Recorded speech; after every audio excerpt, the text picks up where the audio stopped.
ডিম তো আমরা সবাই পছন্দ করি, তাও যদি হয় হাঁসের ডিম, তাহলে চলুন হাঁসের ডিমের কারি আমি আপনাদের সঙ্গে শেয়ার করছি, যেটা কিনা খুব সহজেই আপনারা বানিয়ে নিতে পারবেন।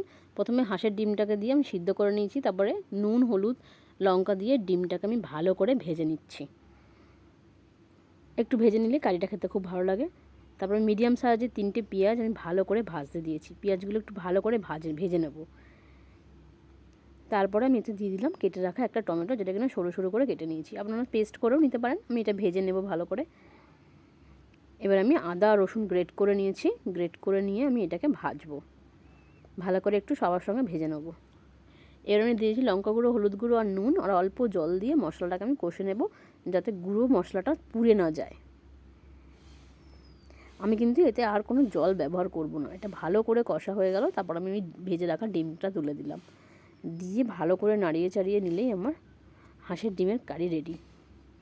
এবার আপনি গরম ভাতে এটা পরিবেশন করুন, খেতে দারুণ লাগে আর খুব ঝটপট বানানো হয়ে যায়।